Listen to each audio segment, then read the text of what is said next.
We have a little housekeeping we need to take care of before we get started. It's sad. Due to the success of the last 2 weeks, Al has quit. Well, I call it forced out.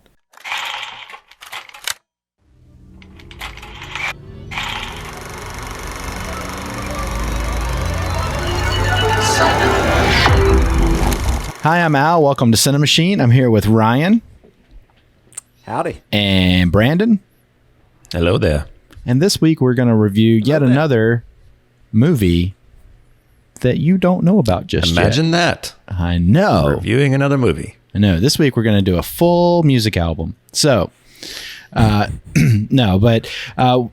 month of December we are kind of picking the movies kind of as a gift to all of you.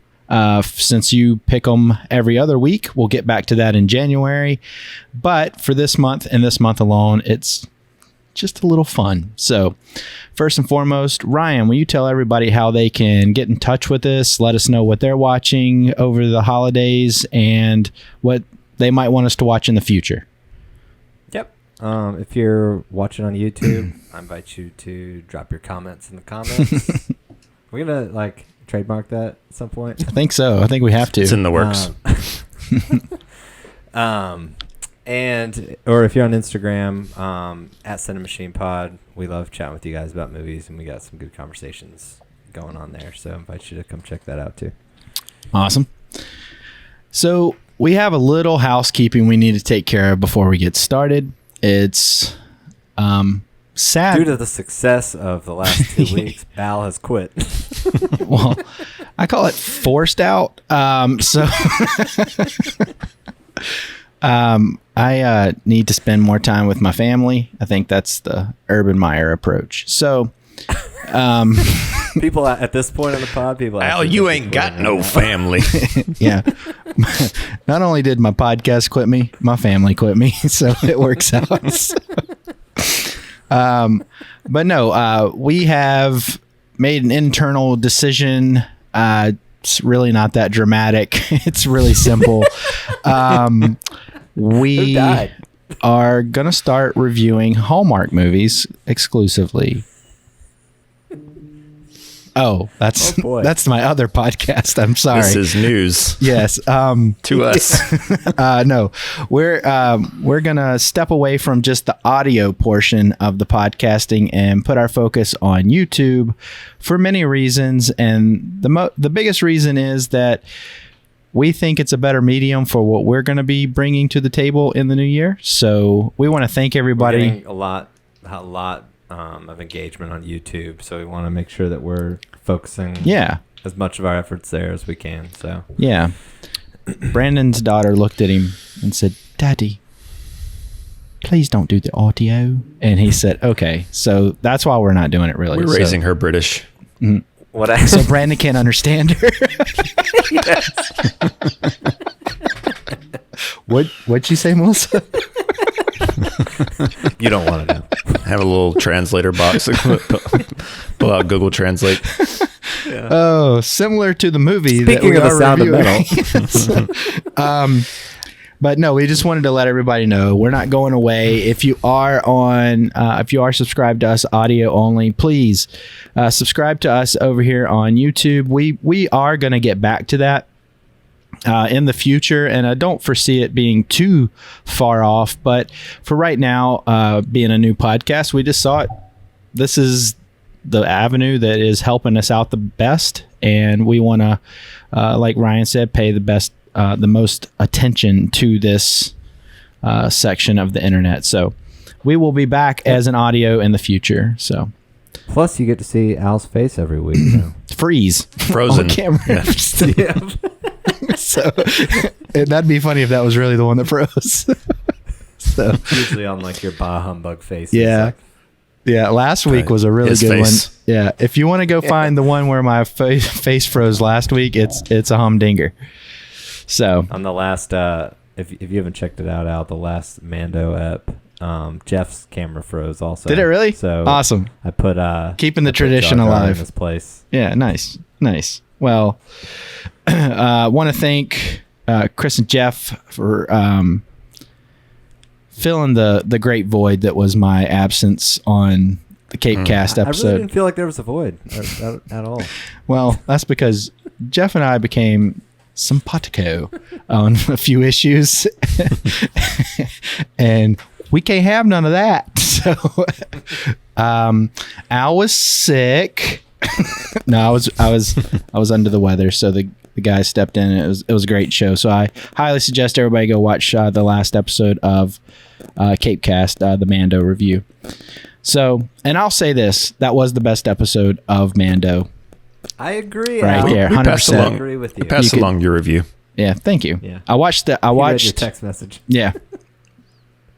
So, with all that said, without further ado, we want to give you your gift of the week. As you know, if you clicked on this, we are reviewing The Sound of Metal.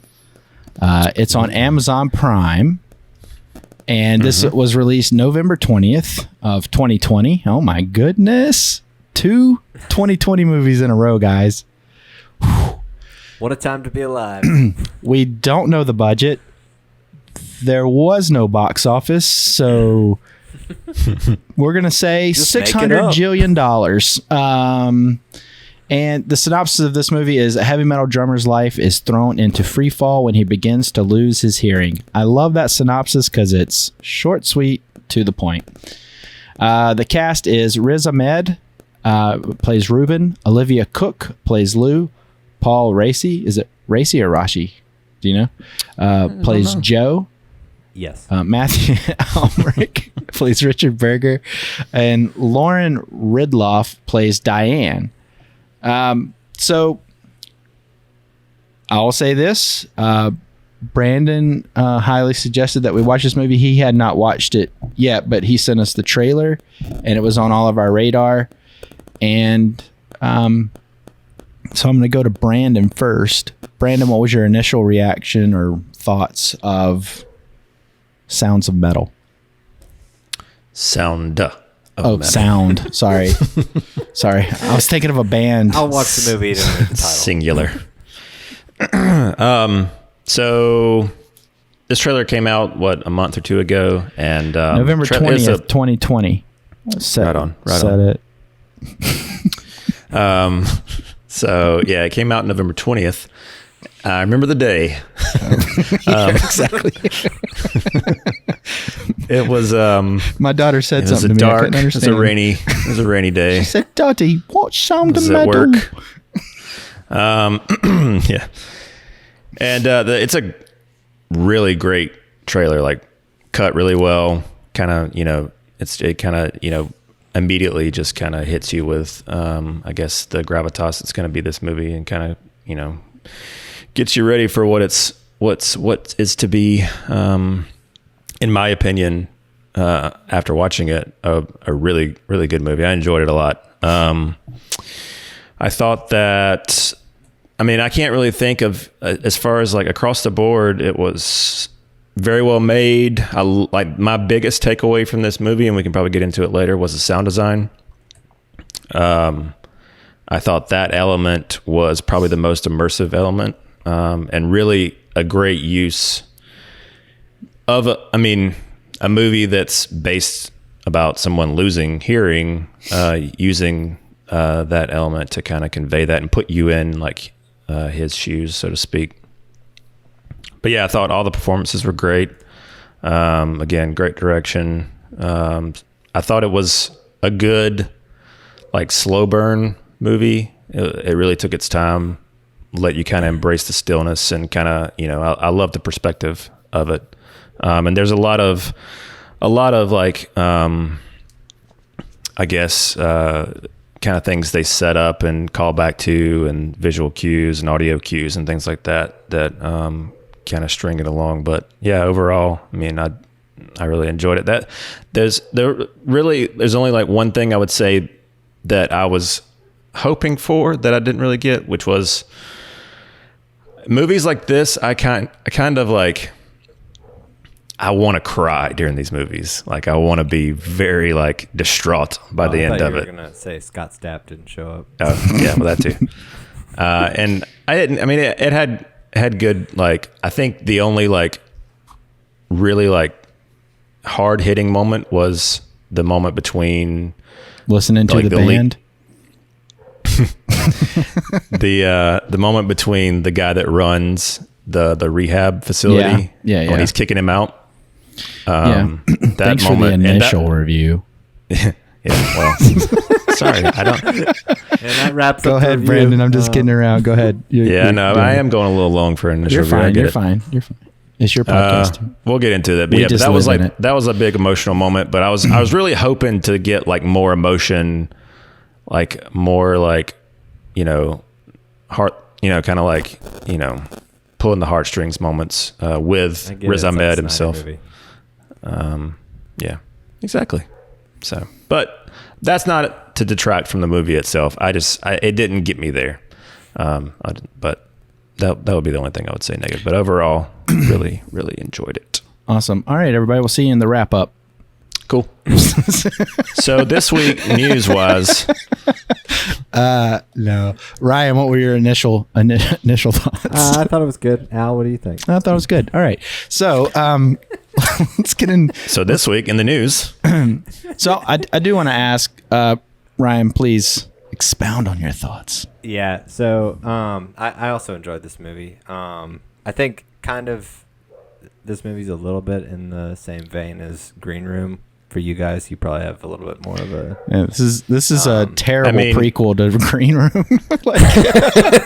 All that's happening and you can't hear it. Yeah. there are definitely parallels to be made to that, for sure. Yeah. But no, it was a good story. The sound design is the one technical thing that stood out to me in this movie. Like you said, I didn't, from a technical standpoint, nothing else was really, Yeah. like stand out for me. But the plot was good. I thought the performances were good. I actually felt a little bit more emotion when Ruben and Lou were laying in bed and they like realized that they were just different and they didn't even have to say anything to each other. I didn't like when he was talking to the guy at the I don't know, is it like a compound, or I don't know how you would describe the Rehabilitation at, commune or something. He went to a cult to learn how to do sign language. Yeah. So, how do Is I that get not out where of everybody here? learns that? How do I go? How do you say exit? Nobody can hear you say it. Yeah, so I'll keep it short, but yeah, I enjoyed it. Definitely was a slow burner of a movie, but it held my attention the whole time. Yeah. It's a movie. You can watch it. Yeah. Yeah. Did you feel like crying? No. Okay. This is an A24 movie that Amazon scooped up before they got there. That's exactly what this movie is. I like this movie a lot. This movie had all the right beats for me. Yes, Brandon and I are going to look at this through a slightly different prism because of music backgrounds and things like that. But this movie was a great, like, just story of a relationship that was a great relationship, but it was falling apart because of two polarizing story arcs. And the thing that made this movie great for me is the same thing that made Peanut Butter Falcon and movies in that vein kind of solidify those movies as movies that I gravitate towards. They put real people around the actors, and I'm not saying these people aren't actors and actresses in their own right, but the majority of those people at the compound, as Ryan put it, were just regular people, and you could tell they looked, grizzled and lived these rough lives. Some of them. The breakdancing guy that he first sees when he walks up with the gauges in his ear. and the girl that's helping him sell his stuff that he gives a tattoo to. I'm sure that these people are wanting to be actors, but to me it feels like they just brought them in and they're just real people. And then the person that, this is going to sound weird, but the person that really stood out to me that had a lot of heart was Diane, the teacher at the school for kids. She stood out to me. She had a lot of she just looked natural. And so I looked her up. I was like, I've never seen her before or anything, and I hope to see her and stuff. Again, I wonder if she's a real actress. And she is. And she was actually Miss Deaf America, I think it was. Miss Deaf USA. I didn't know that was a thing, so kudos to her. But she was also a teacher for a long time. So, but she's an actress. Me of Zazie Beetz. Yeah. When I first saw her. Yeah, she had that kind of same but temperament. But she had a I mean, she really felt like she was a teacher. So the casting of this movie is fantastic. The surrounding players are fantastic, and the story is there, and just the silence of this movie is just fantastic to me. So I like it a lot. Yeah, I think that the sound design, I mean, I said it earlier, but as far as it reminded me, like their approach to sound was similar as how they approached the sound in Green Room, Quiet Place. Oh, Quiet Place. You know how the sound's such a big part of that movie, and the lack of sound is such a big part of the movie, and same thing could be applied here. I just feel like it was really, especially the scenes where in A Quiet Place where he's like designing the earpiece for her, and they show that, you know, that transition, you like hear what she hears kind of thing. Yeah. I honestly didn't feel like there was really too much fat or anything in this movie. I felt like it was trimmed to where it needed to be. And I'll be flat out honest, I wanted to see this movie, I really did, but I did not want to sit down and take the time to watch it. I just had so much going on and whatnot that I was like, ugh. So actually, I didn't watch it. I'm just throwing stuff out there. Spitballing. No, I know. I literally just finished it maybe 30 minutes ago, and so you didn't. So that's why have a headache. So you didn't have a headache. Migraine. Yeah. Okay. No. But no, I'll tell you what, that the opening scene in this movie about gave me a migraine. The music? The music was rough. So here's the thing. I loved his drumming. I just didn't. This is coming from a Limp Bizkit fan, so. Womp womp. I thought that's another thing I wanted to say is, so I don't know if Riz Ahmed has a background in music. I don't know if he plays drums. He's a rapper. But, okay. I thought he was. I'm serious. Okay, that's cool. I'm for real. I believe you. Okay. Listen to me. Jeez, let me finish. He's a rapper. He's not kidding, Brandon. I know. Got it. Crystal clear. So I don't know if he's got a music background other than rapping, but I knew that obviously. But I thought he was pretty convincing as a drummer, and whether either he committed and learned how to play drums, same thing for the sign language thing. I assume he didn't know sign, but ASL before doing this movie. I thought he was very convincing with that as well. Gosh. Well, I mean, not only that, but he had to do an accent that's not his native. Yeah. So I mean, he was doing a lot of differences. He is a really good actor. So let's get into the cast. Riz Ahmed, I mean, we've all seen him in, Rogue One, Nightcrawler. Yeah.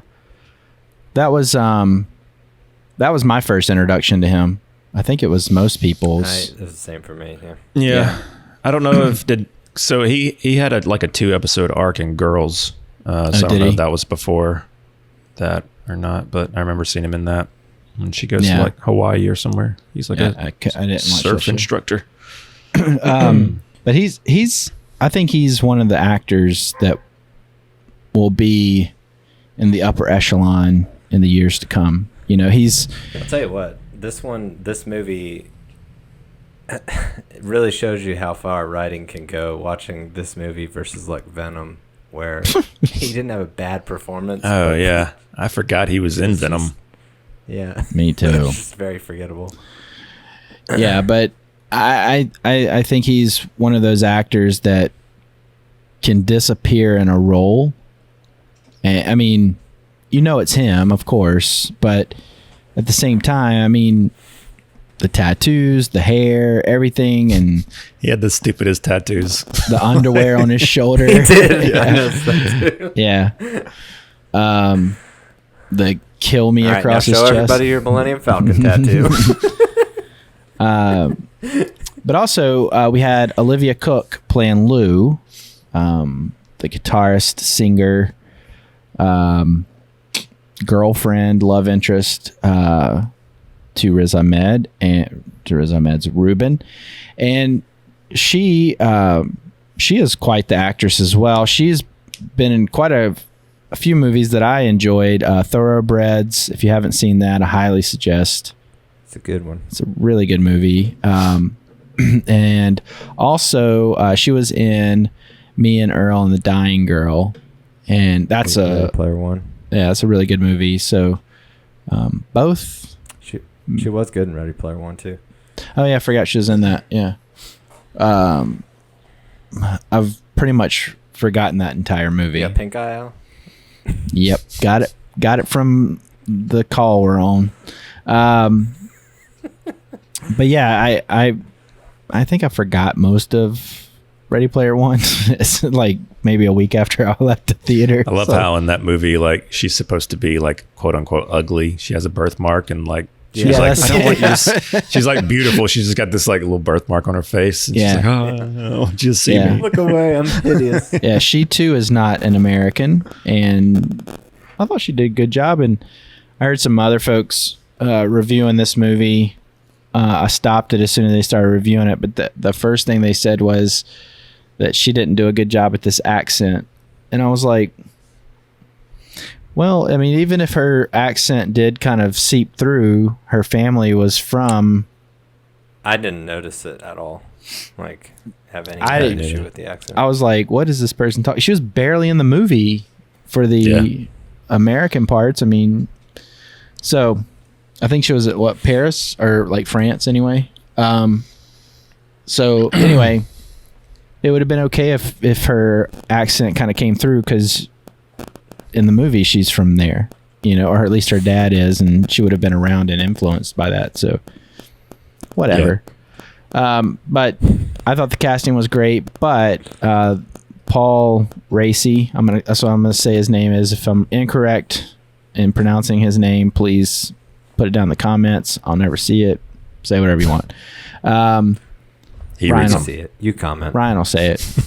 That's my manager. So I don't get paid near enough. but anyway, I thought he was really good. I thought he, like Brandon said, they had a really good moment. I mean, you could just see how, like, he just really portrayed how difficult that decision was to let him, like, basically kick him out. And, you know, even like while he's talking, you can see it in his eyes, and then he's like quivering a little bit. And then after he leaves, he kind of like, he like breaks down, and, you know, but yeah, I thought he was great. He reminded me of a what's the guy's name that we just talked about in Silence of the Lambs? Stick from Daredevil. Gosh. I always forget his name, his real name.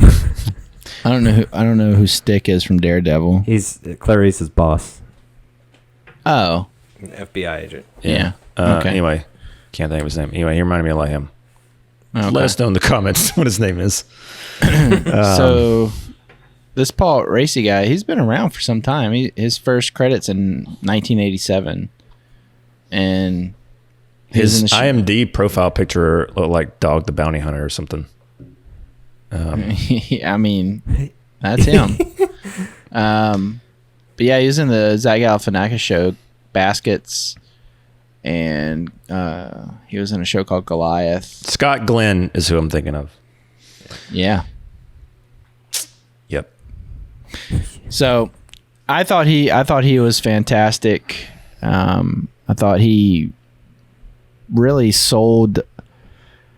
To be honest with you, I was surprised to find out he was an actor. Like, I was surprised that he wasn't really deaf, because he was convincing. And I mean, I know people can learn sign language, but he really looked like he had been doing it for a long time. You know, where Riz Ahmed was supposed to look like he had just learned it.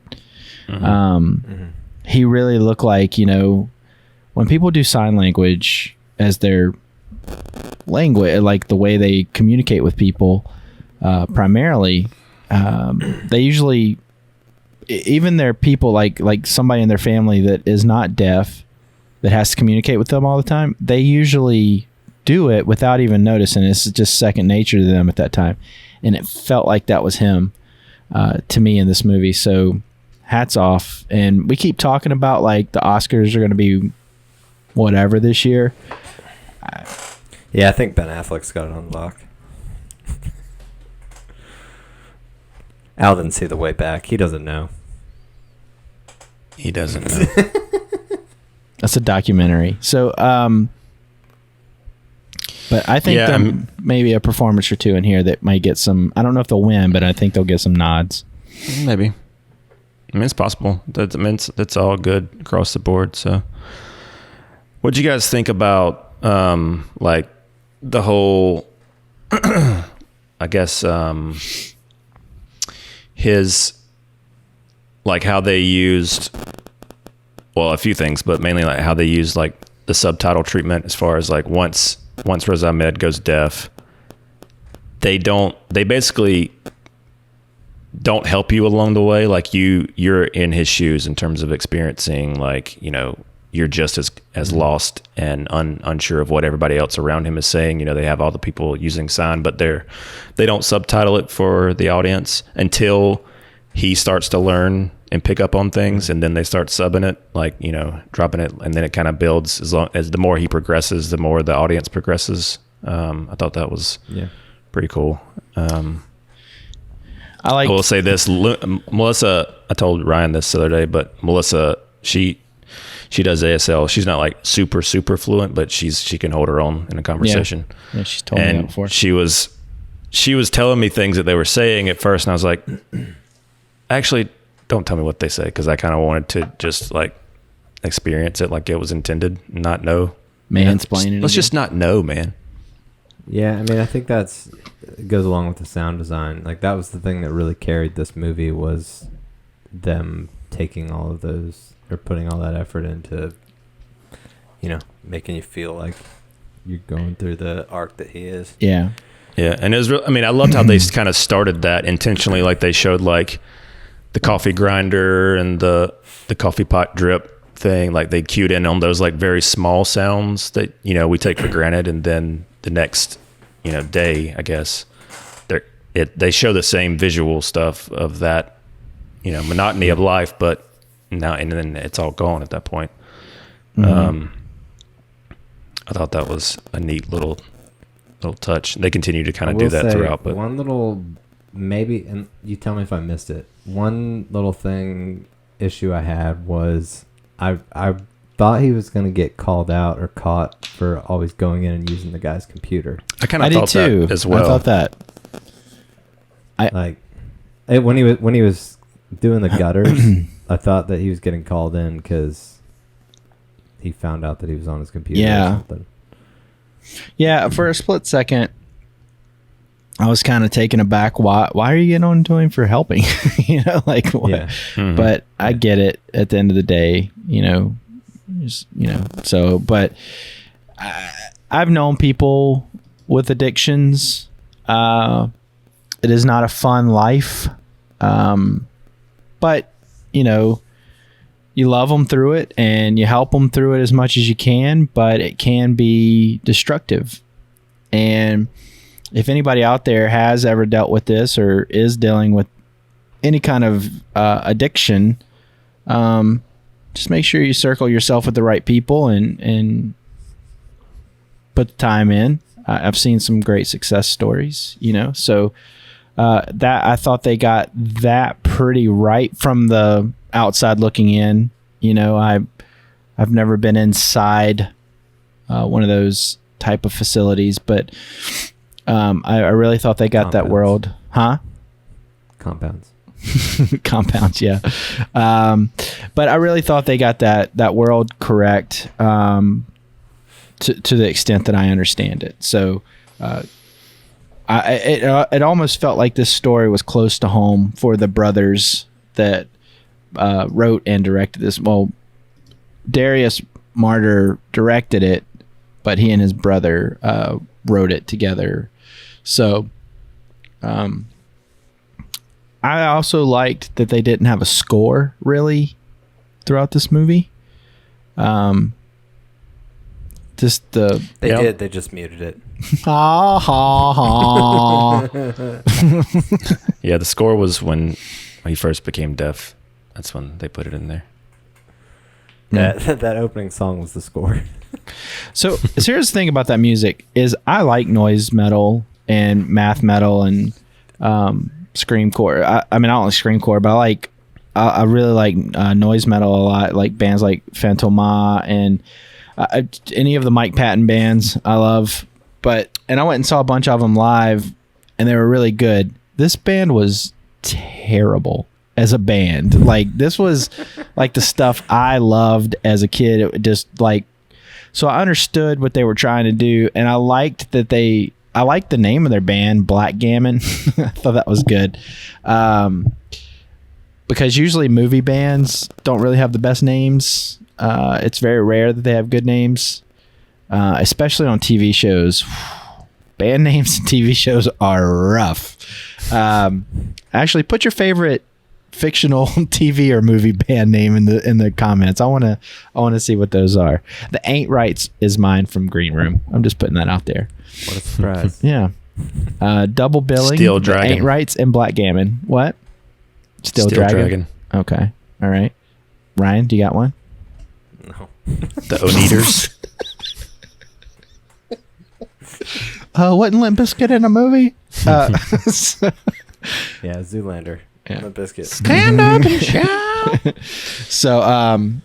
So yeah, I really appreciated that, and I appreciated when they were putting the merch up, and it felt like it was that world, and the background players didn't feel like actors. Maybe Singer they are. wasn't there doing anything. The other guy had to set up everything. Yeah, exactly. But the drummer was putting stuff up. Who you calling out, David or Rusty? Neither. Both. No, there's another player there. No, that's appreciate the world. That's another thing that I did. I mean, I know Ryan said that we probably related to that, but yeah, I mean, it's true. That whole kind of road life element, venue, getting there early, setting up merch, and all that stuff. I thought their relationship was I thought the parallels drawn with their relationship was really cool. How, they make this it clear that she kind of saved him from addiction. He'd been sober for 6 years, but in this time she had obviously fell into something herself because, was it 4? Mm-hmm. Okay. He said it a couple times. Sorry. Just saying, watch the movie. Well, 6 years. Maybe if you let Melissa explain it to you. Yeah. He's talking about dog years. Oh, excuse me. Anyway, but yeah, she obviously fell into something herself because she'd been cutting or scratching or whatever. I think he calls it scratching. Yeah, it looked pretty cut up. It seemed like cut. But anyway, and then after they separate, he comes back. She's in a better place. She's been away from him. So it's kind of like there's this like parallel to where like she saved him from his addiction, and then he inadvertently saved her by just being out of her life essentially. And then he realizes that, and then kind of say about him. and then kind of, you know, they have this like mutual understanding at the end of the movie that, you know, and he's like, it's okay. You know, like that moment, it's like they don't directly state it, but they both know that they, you know, they're better off without each other. And that's what I said at the beginning of the review, Brandon. You said that? No, you didn't actually elaborate on it. I know you were going to say it, but you didn't say it. It's okay. I'm okay. I'm fine. We'll rewind to the beginning. Get it. You guys were in bands. Are you guys rewind? Are you guys reminiscing on how you're just not going to make it? Is that what is happening right now? No, me and Brandon are real tight right now. Oh boy, We got Snyder Project coming out. We're talking about a good movie. I thought that was awesome. And then, you know, the ending scene where he's got the tech in his what's it called? The cochlear implant. Yeah, cochlear. Man, that would be very hard to get used to.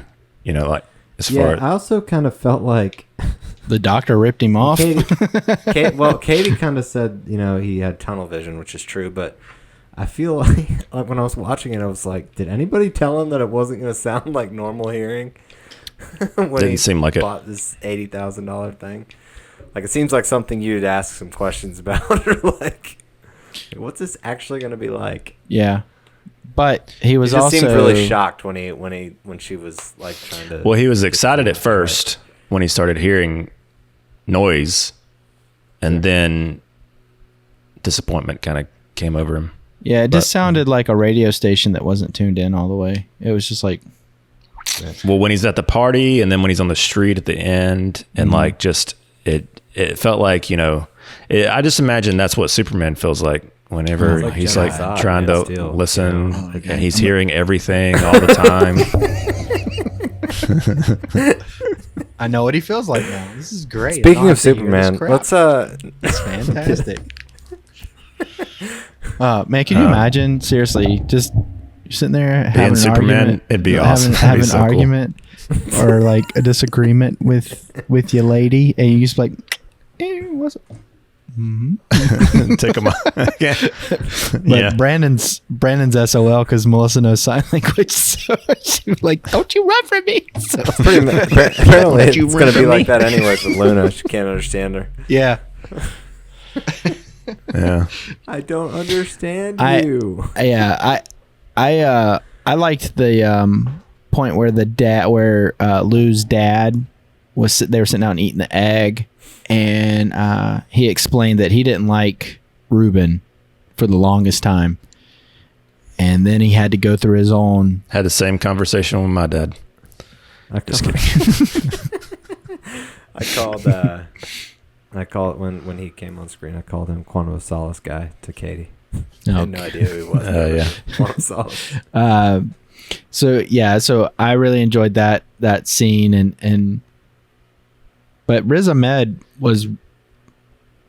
his acting was great throughout this movie, but I thought everything that he did in France was just like top notch. Like I'm so happy to see her this isn't working out, and I'm different, she's different, and it just is like the way that you could see everything in his face because he had to do so much eye acting, as we say. I just thought he did a great job, and he had to do so much without talking for parts of the movie, and yeah, so hats off to him. And if he does get some nods, which, like I've said in the past, Oscars really don't matter anymore, but if he does get some nods, it'd be nice for other people to know who he is, maybe for him to grow his career even more. So, but I would like to see him in more movies like this because I thought he was fantastic. So, yeah, you mentioned the egg thing. It was funny. Melissa's been into boiled eggs lately, and when that scene came on, she was like, "I want to eat an egg like that." I'm like, "Okay." Like, all right. So wrap up a dozen eggs for her for Christmas. I gotta get her one of those little like metal candlestick things to put an egg on. A egg abra. Yeah. So I can't say enough good things about this movie. When it ended, this movie like 2 hours, pretty much on the note. It was like an hour 40 or something. I don't think it was that long. No, it was two. It was. I think it was 2 hours. Was it 2 hours? 2 hours. Yeah. Yeah, Brandon. Maybe an hour 59. God, Brandon, did you finish it? Yeah, maybe he's like, they just stopped talking. I'm not gonna watch anymore. I stopped watching movies when they stopped talking. I literally had like a little joke in my brain at the moment when he showed up in France. I was like, man, if he starts signing, is Brandon gonna be able to understand him signing? Like, Are you going to be able to understand him Double signing? trouble. I'm saying maybe you can understand him in the U.S., but elsewhere, Not French. Yeah. sign. yeah. I'm having deja vu right now. For real. I am. About? Is that because About we were this talking conversation. about? I mean, I'm not being like facetious. I am having it right now. Just Maybe it's just because you wanted to say deja vu because we were talking about France. Was it the same cat? out. Let's don't go there. All right. Well, guys, do you have anything else to add about Sound of Metal? I don't think so. I mean, if you got this far and you haven't seen it, sorry, but I don't care. It's your fault. It's your fault. I If definitely you see would me on the recommend. I mean, street, say thanks. I thought it was really good. You're welcome. I think we're gonna have to start a get a one last thing little card that plays before Brandon gives his one last thing on movies. He's like One last thing. Steve Jobs back in that one more thing. So, all right, Ryan, you got anything else to say about this movie? All right. So, Ryan, I'll start with you. And yes, they will make this available on physical media. They always do. Okay, what was it? Put it in my stocking. Shove it where the sun don't shine. I don't even care anymore. So I Gift I it, would- stocking, Cole. I'm just gonna revert to our original model. I don't even know I why I would- try to make this show interesting. I would either stream or rent this one. It was a great movie and I would recommend seeing it, but I don't know. It doesn't. I don't think it's got rewatchability for me. And you guys may feel differently just having kind of more ties to that lifestyle, but You don't have to explain yourself to us, man. You can just say, I'm like, just qualifying things. He sounds like, Don't hit me no, out. no. Like, Don't hit me. No, Daddy, no. No, no. all right, Brandon. What would you do? Me personally, I would buy it. It is something that I would return to, not like every year, but like every, like 3 or 4 I thought you were years. going to say it's something I would return. I'd buy it and then I'd return it. I'd buy it. I'd rip it to a DivX format. Didn't work. No, I would buy it. I mean, I think casual Download VLC player. movie audience is not something that people would return to. I think it is one that I would return to occasionally. But yeah. There you go. You calling me casual?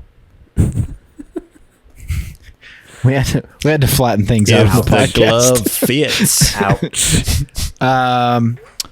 So yeah, I would buy this movie just because there are people that I know that do not have Prime subscriptions and accounts, and I would want them to see this movie, and I'd also like to see it without it streaming, maybe at a better resolution. So, but yeah, I would definitely buy it, and I would gift it and put it under the tree.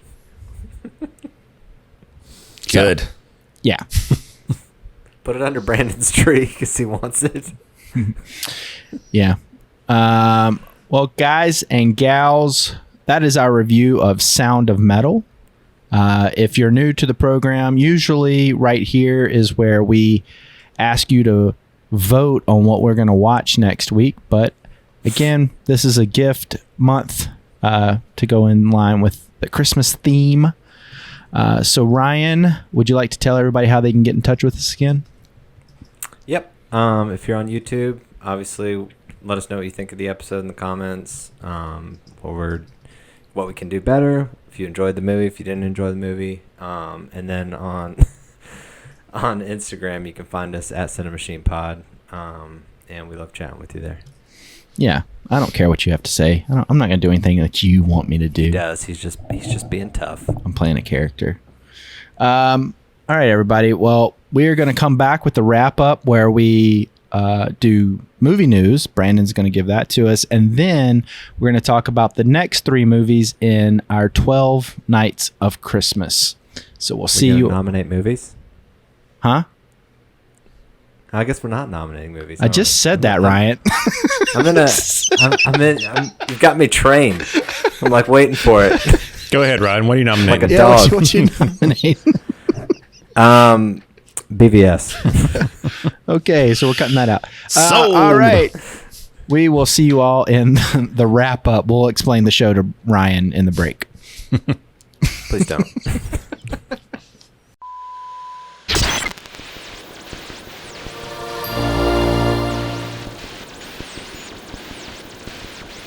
All right, welcome to the wrap up. This is where Brandon gives us the movie news, and we are also going to talk about our next 3 movies in the 12 Nights of Christmas.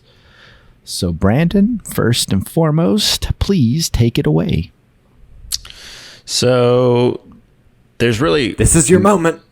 there's really better only shine. one thing. There's been a little bit of news, but the big thing that kind of like shocked the entire like cinematic universe in terms of reporting on movies last Friday, I think it was that Warner Brothers announced that due to COVID, they are basically releasing their entire 2021 slate day and date theatrically and on HBO Max. So the same day that they're, as of right now, their intended release dates for their movies that they have coming out, they are simultaneously doing that in theaters and HBO Max on the same day. So it'll be in theaters in the markets that are open, mainly everywhere but New York and LA. Or if they are. Thank you. If they're Warners. Yeah. So this is something that we've been talking about basically every news segment. I feel like there's some sort of like some movies being pushed back or some movies coming to streaming now, but now it seems like Warner Brothers is being really the first studio to be like, all right, we got to do something. And so their something is to just put it out in theaters for the ones that are open and those that aren't, you know. Disney's now starting to do it too. They're doing their Raya movie the same way. We'll get to that. Yeah, shut up, Ryan. It's a little different though. Well, the reason why it's different is Premiere it seemed like access. they're doing it's going to be an additional charge. I know. Because they're Disney. I guess they didn't learn their lesson. This is with Mulan. Brandon's spotlight, okay? Better recognize. Better put some See you guys respect next on week. my name. So Dune's coming out this way as well, right? So I'll go through a list of kind of the highlights. So that's Yes, Al. Matrix 4. Yep. So Wonder Woman 84 is the first one. That was already announced, but it's also included in this. The Little Things, which is a Denzel Washington movie. Tom and Jerry. I'm just going to hit kind of the highlights. Godzilla versus Kong. Tom and Jerry's a highlight. Well, it's a big one for kids. Conjuring, the next Conjuring movie, Space Jam, New Legacy, Suicide Squad, James Gunn's Suicide Squad movie, Dune, as Al mentioned, that Elvis biopic that they're doing, Matrix 4, Mortal Kombat. Those are kind of the big ones. But yeah. So yeah, thoughts? I think it would be an absolute shame for people to see Dune on a small screen. And you don't have to. I know. What I'm saying is if you opt to see it on HBO Max because this movie has been through the ringer for some time. You know, I mean, so I think the people that would care and really notice the difference are going to go see it in theaters. Right. And I'm not going to sit here and act like, oh, I read the books and da da da da da. But what you Googling? I'm trying to get the year of the last Dune movie. But no, I'm not going to sit here and act like I read the books. But my nephew has started them. I read the books. 1984. Okay. Yeah. And David Wonder Lynch. Woman? No, 1984 Dune, and David Lynch directed that. Had Sting in it. So that movie is not very good. It's not great. I'll put it this way: it's not great. It's very kitschy. It's very weird. If you know anything about David Lynch, his movies are out of this world. But the books. The Dune books are noted to be pretty impossible to film, and everybody is now saying that Denis Villeneuve has figured out a way to really make this shine, and I think it would be an absolute shame. First and foremost, Denis Villeneuve is one of the absolute best filmmakers nowadays. Denis Villeneuve. I wasn't even doing that on purpose. I was just like kind of, it's like, that's funny. You just twirl my mustache. Yeah, so I'm glad you pointed that out.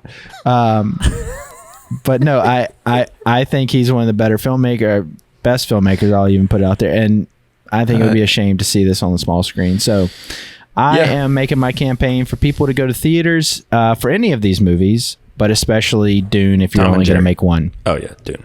Yeah. What's her name? Chloe Moretz. Chloe Grace Moretz. I didn't realize she had grown up. I thought she was still like a child. I didn't realize that many years had passed by.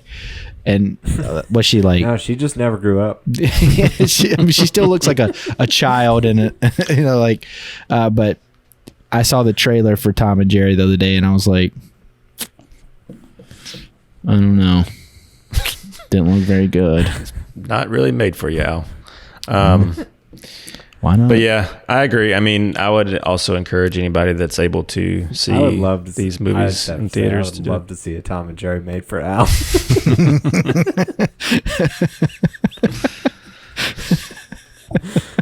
That would be great. Yeah. That'd be. They just sit there and brood at one another, like 4-3. Really get into that emotional. What's going on behind the? You know, I don't know if I feel him really wanting to kill him. Yeah, well, anyway, in addition to this, you've seen a lot of like public kind of, I guess, backlash from directors and actors and actresses and such for them pushing these to VOD, or not VOD, but HBO Max.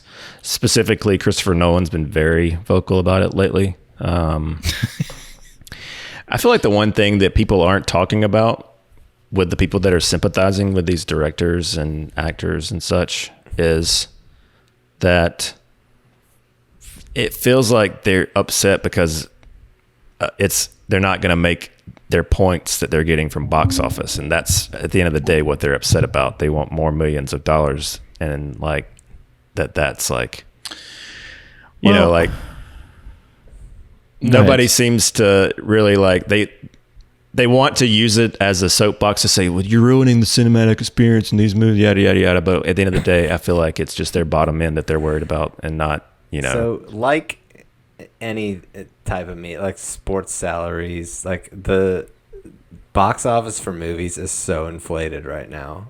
Like it's just due to come back down to earth at some point. Yeah, it's gotta happen one way or another. Yeah, this is probably how it happens. It's a valid point, and I feel like this conversation is very similar to the one when Napster was around, and the one big band came out and fought it. Metallica. I can see that. And I'm not a Metallica fan by any stretch of the imagination, especially not a Lars Ulrich fan. But if you look back on those arguments, he actually had some pretty good arguments, because look at the music industry. Yeah, but now. that was an illegal thing that they were doing, not like yeah. this I know. I'm just saying the conversations are very similar to where, and I'll use, like Ryan just talked about sports. When Brett Favre was trying to leave the game, you know, it was hard, and he kept coming back, and everybody got mad at him because he didn't want to have his swan song just yet. And it kind of feels like that. I mean, these people don't. I mean, we've talked about it on this show, that it really doesn't feel as though the Netflixes of the world. And we were kind of talking about it a little while ago. I mean, just they kind of do the quantity over quality until something hits, and then they ride that until they do about 600 other things, and then something else hits. And I think they might be afraid that, you know, that's what they're going to have to do. And they're kind of afraid of the unknown and a few other things, but they also like that big bombastic event. And it's just not going to be the same. It's going to be totally different, but it's also, like Ryan was saying, it's going to come back down to earth. And hey, theaters were charging. No, I mean, I agree with you. Shoot, just watch this Disney announcement thing, and this is their yearly share, like what they share with their shareholders, and they're like pumping everything that they've got into Disney Plus. They announced like a handful of theatrical projects, but like this is Disney you're talking about. And Disney's even talking about getting away from physical media. I mean, I think we've even talked about that on here. So and if Disney does it, everybody else is going to do it. I mean, they're the big monster, you know, out there. So, and I don't mean that it's business. I get it, but I think this is a symptom of what has been going on for a long time, and that is sit there and make it into a business and less art and less stories and things like that I preach about all the time. And this is what you get. You get people disinterested in going to the movie theater because you put out a somewhat good product, and the things that people are jazzed up about, you make them political and you make them everything else except for what the fans really want. So, you know what?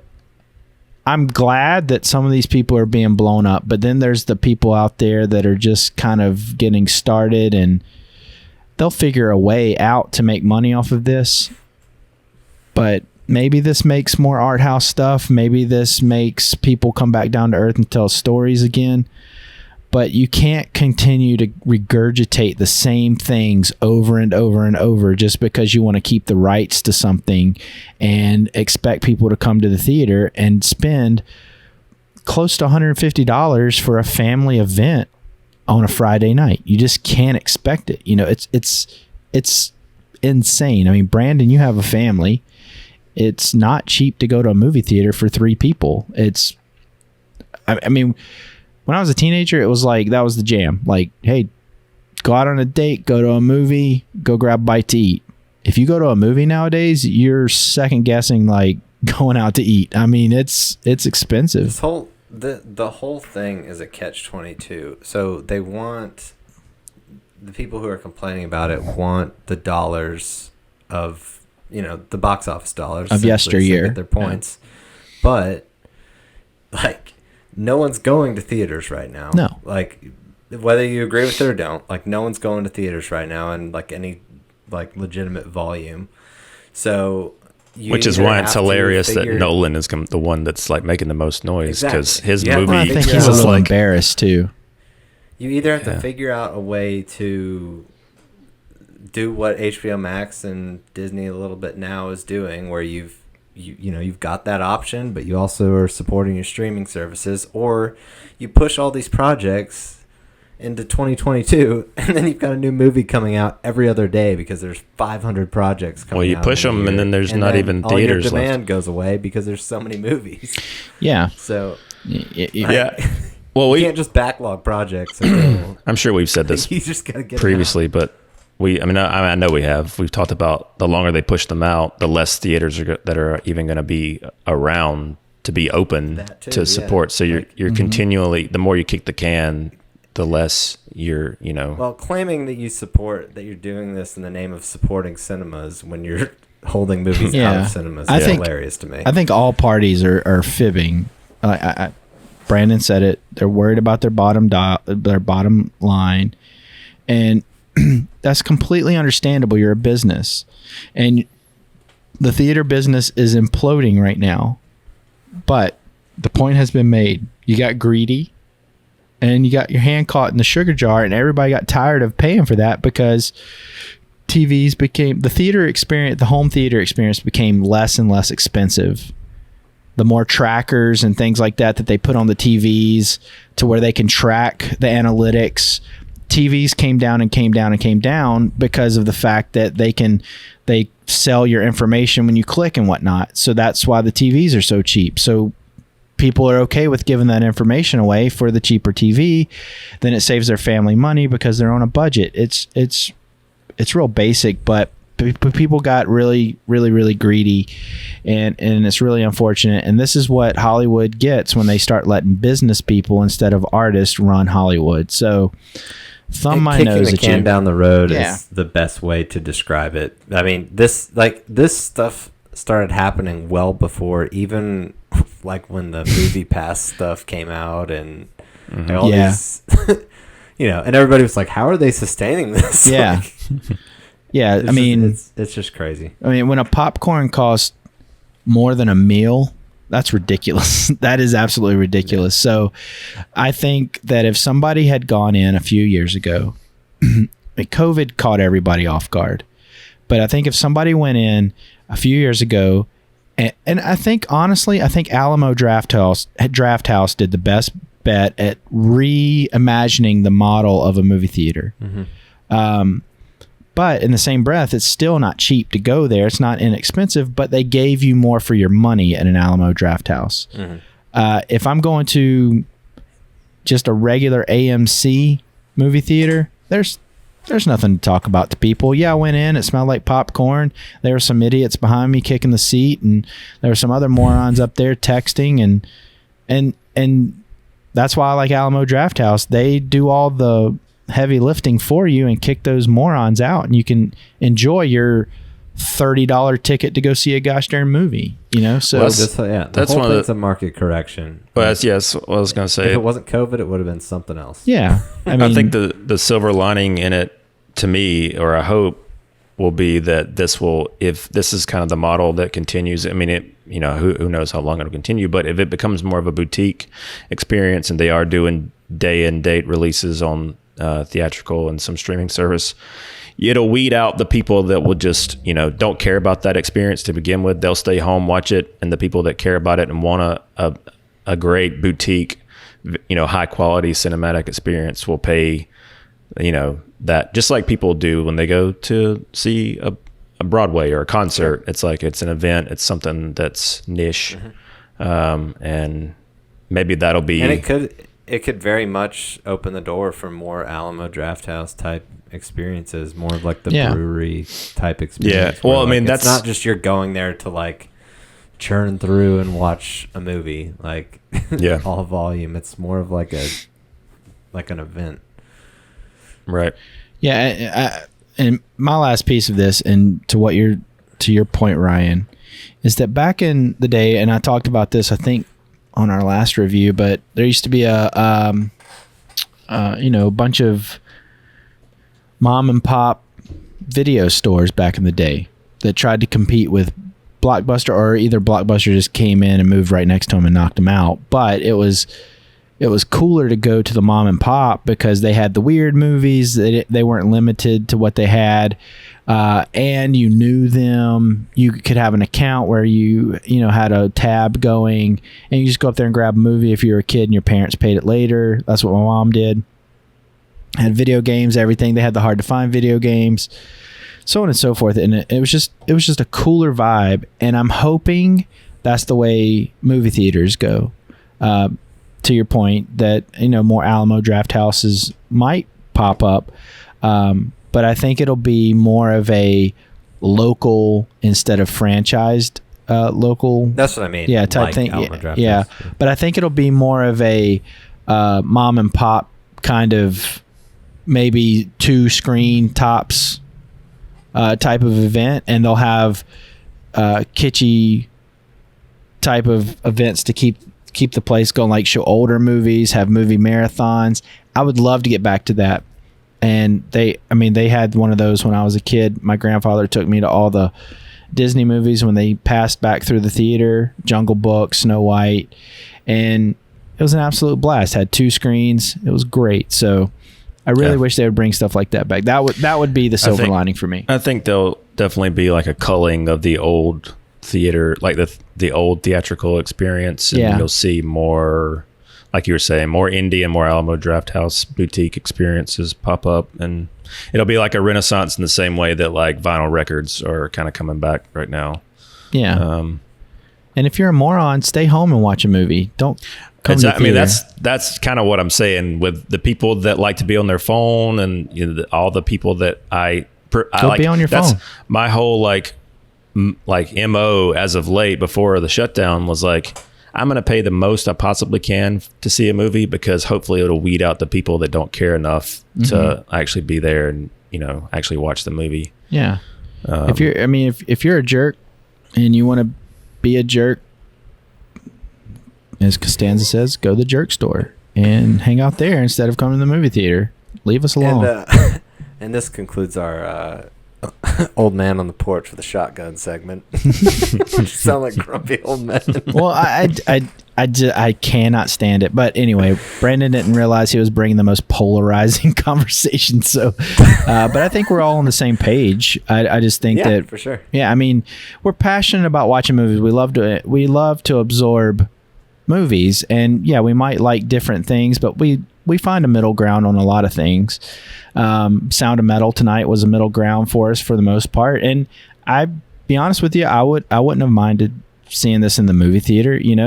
I wouldn't have spent the money I would go see, I don't know, like the Bill and Ted movie. I made sure I went and saw that because of nostalgia, but I don't know that I would have really wanted to spend the money to go see this, but maybe that will open up the art house, and maybe that will be the change. So maybe there is a silver lining. Thanks, Brandon. Indeed. Well, and then I guess a few other things. But wait, HBO Max has ended their trial. Yeah, of course they did. Of course they did. That's a smart business move. Yeah. That's that wasn't seen as a hate crime on Twitter. Okay. Right. People are one other stupid. thing. I mean, Ryan mentioned the Disney thing. As we're recording, there's been a big Disney investor day. I think they called it. Is it called Investor Day? What was it called? Okay. That's it. So they've announced Procedural. so many things that we don't have enough time to talk to. Maybe we can hit on them on a later date. But yeah, I mean, a lot of similar things in the vein of what we're talking about with this Warner Brothers HBO thing. So a lot of things that they're going to be putting on Disney Plus. A lot of announcements for some theatrical stuff that they're now going to be putting on Disney Plus, maybe for a premium price like they did with Mulan, but that's yet to be seen. The other thing that I was going to bring up, I think we're all Neil Blomkamp fans. It came out this week that he has done a secret movie during quarantine. Well, It's not finished yet, but I think it's almost finished. He was supposed to shoot a movie with Taylor Kish this year, but they had to push it back to next year. And so when he was in quarantine, he apparently shot a different sci-fi movie we don't have any info on, but I thought it was kind of cool because he hasn't made a movie. He's been attached to a lot of movies since Chappie. Like he was attached to RoboCop. He was attached to Alien 5, I guess it was. Yeah, got my hopes up twice on those. Same. Can you believe Brandon's never seen RoboCop? It's crazy, right? I have seen it. It's Wait, good. Brandon's never seen RoboCop? No, it's insane. Mm-hmm. But yeah, so I thought that was interesting. I'm pretty. I thought RoboCop was interesting too. Okay. You didn't because you didn't see it. So anyway, thought that was cool. That he's got it was apparently some movie that he's been wanting to make for a while, and he was just like, you know what, gonna make it. Doing nothing, sitting here. So I think he's using the editor from same guy that did Chappie, Elysium, District 9, and Deadpool. I think it'll be interesting to see kind of as we come out of the pandemic. I'm sure there'll be more and more stories like this where there was just kind of like little creative renaissances. Yeah. When people were not like network TV and stuff where they're like, hey, we have a COVID quarantine show. And it's like, who wants to watch that? That's terrible. I'm on Zoom all day. I think the most popular channel in the world right now might be like the outdoor channel. You know, like people are just like, I want to go outside. So.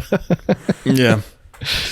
But yeah, I just wanted to bring that up because, like I said, I think we all own that Blomkamp collector's box thing that has. I actually own two. Yeah, Ryan's got two of them.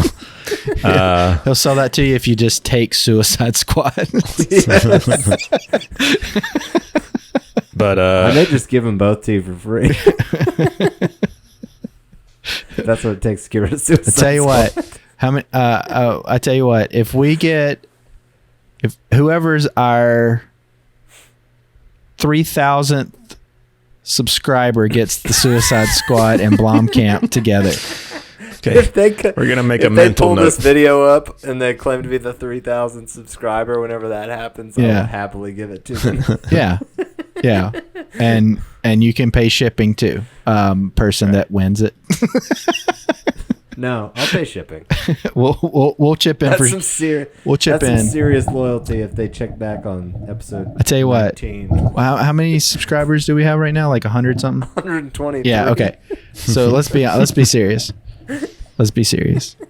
The 500. We'll say the 1,000th. The 1,000th. All right. 1,000th subscriber gets their choice of Suicide Squad or Blomkamp. And that's some good I'll buy you, and we'll send you a CiNEMACHiNE mug. How about that? Whoa. Yeah, You're you can on. drink coffee. Yep. Sweeten in the pot. Well, there What you you go. got, Brandon? What are you going to throw in there? Well, I also have an extra copy of District 9 and Elysium now because I have the box set. So I'll throw those in there too. So you can have Brandon. two copies. And I have an extra copy of Matrix Reloaded. Throw that in there. There you as go. Well. There you go.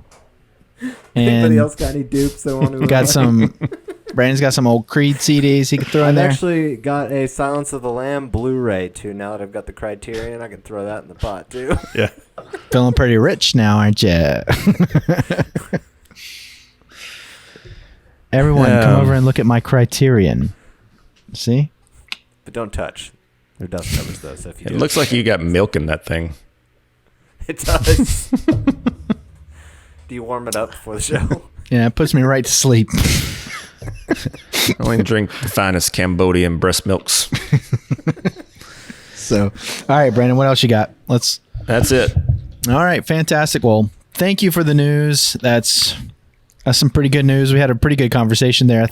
I honestly think we could do an entire show on exactly what we could talk. Even though we've talked about it, I still think we could do an entire show.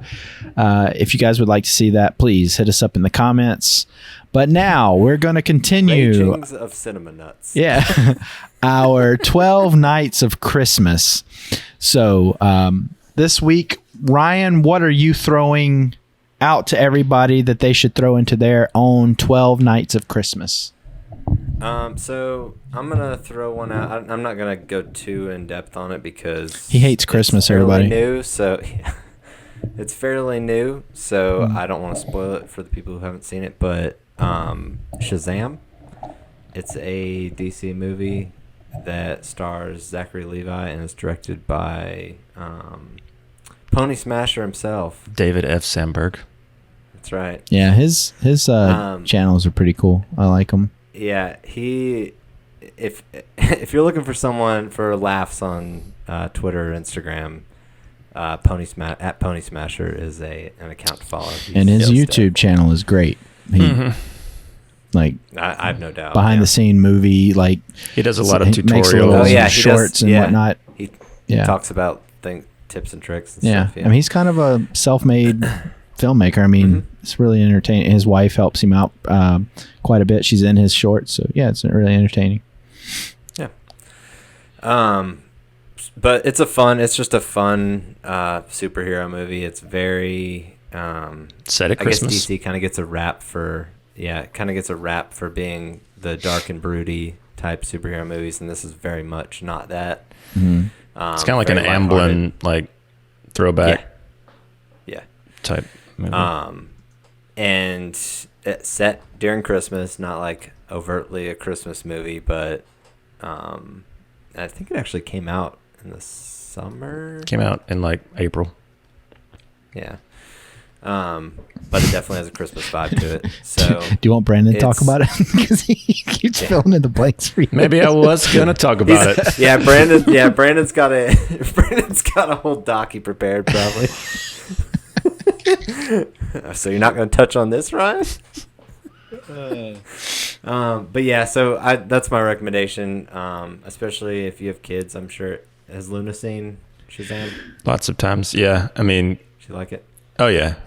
I mean, it's funny because that's why I think it feels like an older kids movie, because it has legit scary moments in it. Like the 7 Deadly You Sins, can especially definitely that see his horror the sensibilities. boardroom scene is like pretty terrifying. I mean, for, a movie. Sandberg also directed, is it Annabelle Creation? Yeah, he's Annabelle Creation. Was it Don't Breathe, or what was the other one? I can't remember. Lights Out, maybe. Can't remember which one. Yeah, those you can just it's an interesting mix of sensibilities in this movie. Mm-hmm. But yeah, that would be my recommendation for the week. And I don't want to go deep in the plot and spoil everything, but Fantastic. Yeah, Brandon, what are you going to throw out there for everybody? Well, I was going to say Shazam, but, I can't. I stole it. No. Well, you seem to know more about it. So, well, I mean, I've seen it a lot, and I'd actually watched most of it this weekend with the nephews. In hopes of talking about it on the podcast. Full disclaimer, Ryan's not a huge Christmas movie guy. Yeah. So me and Brandon both came to the show with Shazam on the mind, and he gracefully let me use it. Yep. Keyword gracefully. I don't know how you don't like Christmas movies. Go ahead. As you're sitting here bitter about it. Well, I'm just stalling because I'm trying to think of what I'm going to nominate. We always prepare really well for this show. Brandon's going to talk about. He's just not going to talk about. We're just going to put in words later. He's just going to move his mouth right now, and we'll put it all in later. Okay. I'm just going to kind of throw out an obvious choice, because if it's Christmas time, you got to watch this at Christmas. You can watch it all year long for all I care, because I do as well. But I'm going to say Home Alone and Home Alone 2.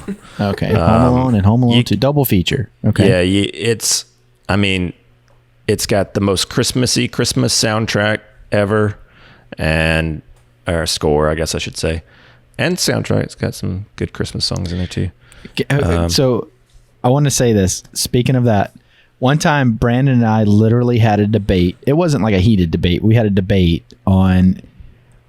It was probably heated. If just like regular people on the street, which would they notice more? The score from Home Alone. I'm not going to tell you who said what yet. I'm going to let Ryan say. Score from Home Alone, like the main song, or the main song from Jurassic Park. Oh, Jurassic Park. I say Home Alone. I say Home Alone. No chance. 900%. I say Brandon, I guess, is I would. Jurassic Park. Let's talk about that in the comments. I think we should do a Owl on the Street episode and see if we can get people, tell them to hum the Jurassic Park Maybe theme. wait till the pandemic's hum. over, so he actually has people out on the street. Yeah, it's not it, Al. Well, I can't do the real one. We'll get struck. Google's mad at us already. Yeah, don't ban my ads before we even get started. But yeah, Home Alone 2, love both those movies. I mean, they're basically carbon copies of each other anyway, but I still love them both. They work so well. Yeah. Are you okay, let's put it this way. Ryan, are you a Home Alone 1 or Home Alone 2 person? Or Home Alone 3 or Home Alone 4. If you are those people, know. just get off the show. just get out. I guess 1. They're very close, but I guess 1 if I had to pick one. Okay. Brandon, which if you had I to choose one. don't know. I have so much fondness for the second one because that hit me when I was a kid. It's like, like I loved like the talk boy element in it. I loved the New York City element. Would you call it nostalgia? I mean, it could very well could be. It's like it's why I just a good prefer. movie. It's. I mean, there's so many like. I love Back to the Future 2 because of that same reason. Like I watch Terminator 2. Like I love those. I like Indiana they Jones hit when 3. I watched them. Like Indiana Jones 5. You left that out of it. You're right. I think I'd probably say Home Alone 2. I just think it improves upon all the things that work so well in the first one. I mean, like I said, it is kind of the same movie, but I think the traps and all that stuff are, better in the second one. And I just like the setting. I like the New York setting where the Duncans play chess, Duncan.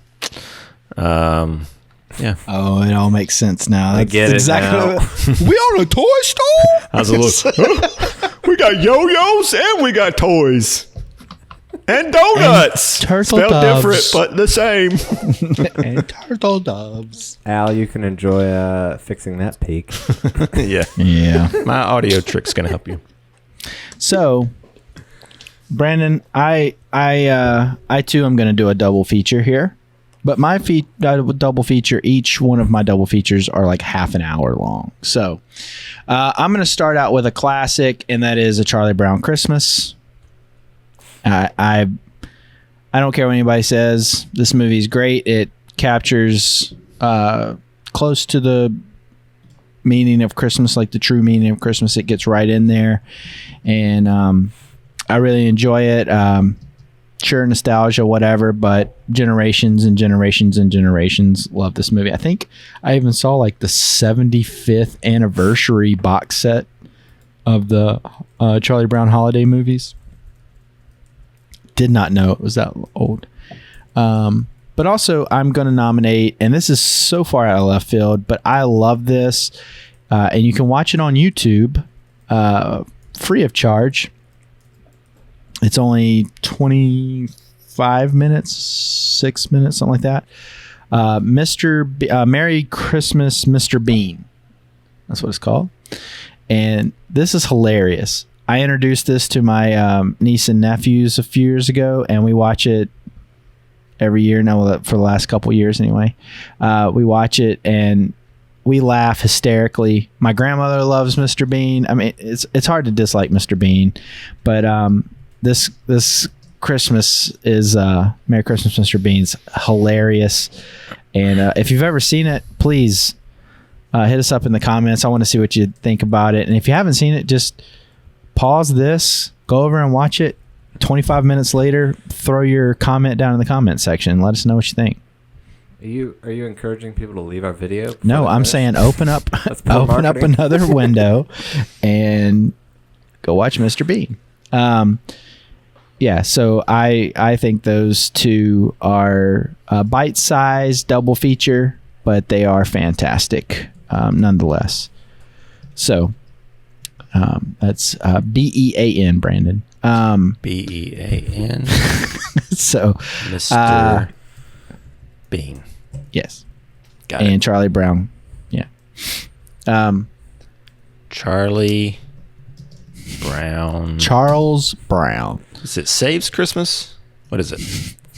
Charlie Brown For Christmas? the audience who's not looking at the show notes. Charlie Brown Saves Christmas? No.